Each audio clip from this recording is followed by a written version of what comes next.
suis Bissot, le créateur d'Asics Addict. Voilà, je l'ai créé en 2015. Et donc, en tant que passionné de sneakers, je me devais de créer une page pour une des marques que je préfère le plus en termes de sneakers. Je n'ai pas vraiment compté. J'ai pas mal de sneakers dans toutes les marques, en gros 800 paires. Je pense qu'en termes d'Asics, je dois être autour des 200 paires. Ah ben écoute, franchement, si je dois chercher les paires qu'il me manque dans ma collection, il y en a pas mal. Je pourrais citer par exemple Ronnie Fieg.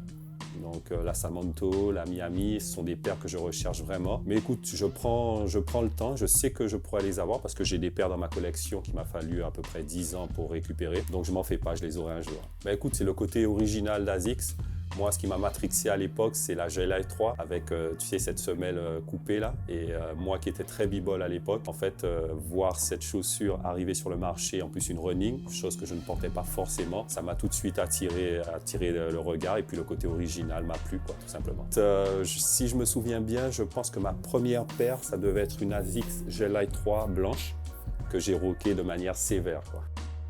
Mis à part la technologie Gel-Lyte, je pense que c'est le système Gel-Lyte 360 qui m'a quand même interpellé quand c'est sorti. Ça va faire peut-être 10 ans, je ne sais pas exactement, mais je sais que le fait d'avoir du gel tout autour de la chaussure, donc du 360, j'ai trouvé ça quand même assez fort et super confortable surtout. Ben écoute, grâce à ma passion pour Asics et grâce à cette page, j'ai pu déjà rencontrer des gens super intéressants à travers le monde, sur les réseaux sociaux, donc à distance.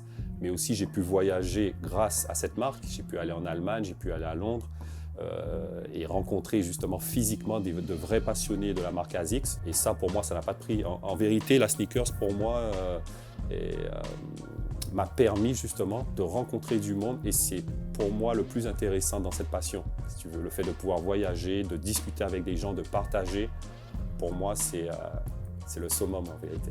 Ben écoute, depuis 2015, je trouve que la communauté elle a chaque fois évolué. Donc du coup quand j'ai commencé la page en 2015, c'est parce que, pourquoi je l'ai créée d'ailleurs, c'est parce que je trouvais que ça manquait justement de pages qui pouvaient unifier les gens autour de la marque. Donc je l'ai créée avant tout pour ça et j'ai vu la chose évoluer au fil des années. C'est-à-dire qu'au début, c'était des gens qui étaient plutôt sur de la J-Lite 3 et de la J-Lite 5.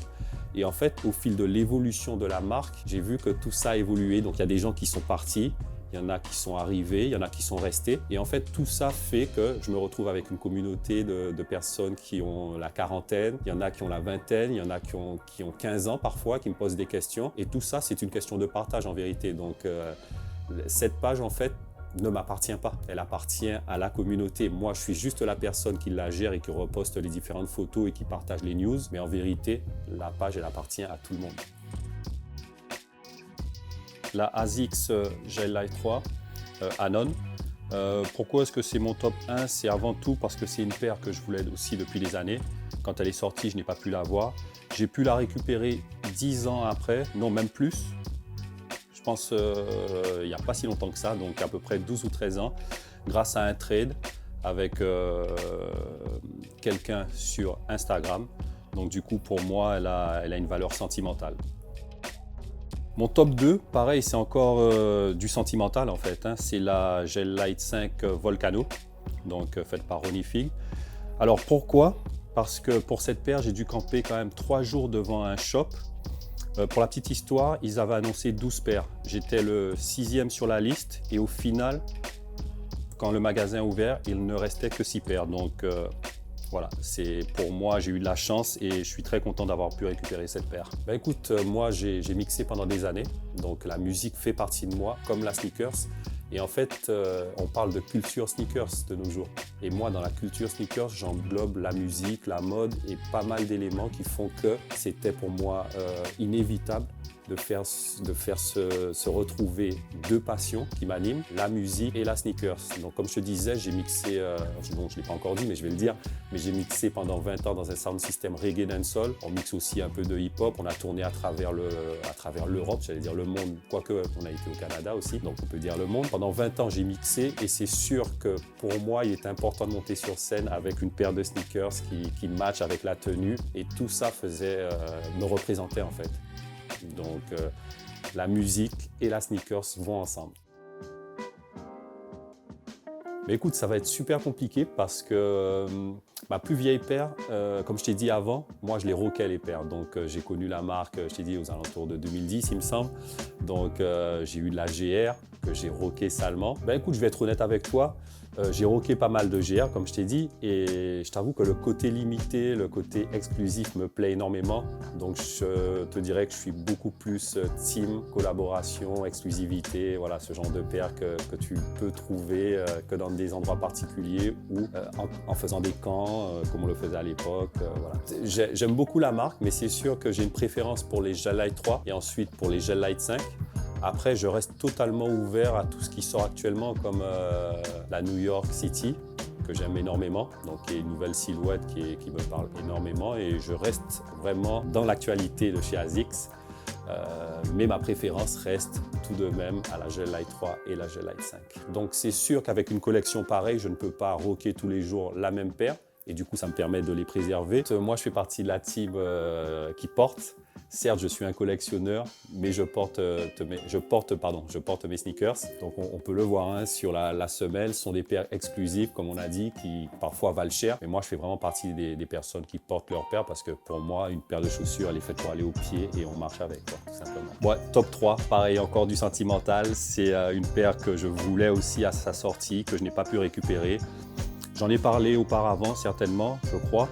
Mais c'est une paire que j'ai pu récupérer 10 ans après par un trade aussi également grâce à un shop à Lyon. Ils se reconnaîtront. Écoute, à Toulouse, on a une vraie communauté de sneaker addicts. Je ne sais pas si je peux citer des noms, des gens comme YoKicks, Julien Custom. Enfin, il y a énormément de monde. Lucas, justement, qui a aussi pas mal de sneakers, la marque Supra.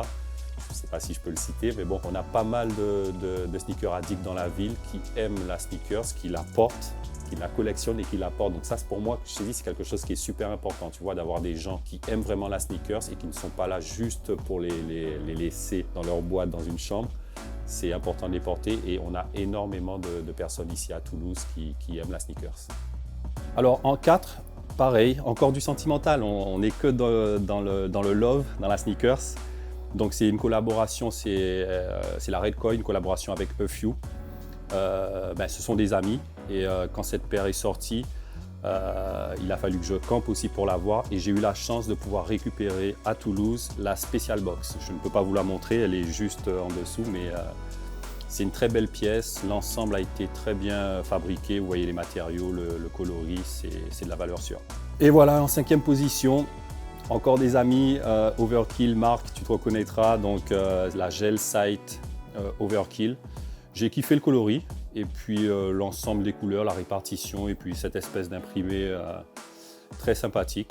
Donc voilà, c'est mon top 5, c'est vraiment un top sentimental, c'est que du love, je le répète, c'est la sneakers quoi. Bah écoute, au début quand on est jeune, tu sais, on ne regarde que le design, que la beauté de la chaussure et le confort, on s'en fiche en vérité. Mais en prenant de l'âge, cet aspect de la sneakers me paraît super important et le confort justement que j'ai retrouvé chez ASICS, je ne l'ai retrouvé je ne vais pas être malhonnête, je l'ai retrouvé dans certaines marques, mais c'est sûr que chez ASICS, je trouve que c'est quelque chose qui apparemment est très important pour eux, le confort dans la chaussure. Et c'est sûr qu'avec la Gel Lyte 3, la Gel Lyte 5 et même tout ce qui est sorti après, je pense qu'en termes de technologie semelle, j'ai envie de dire que c'est limite les numéros 1.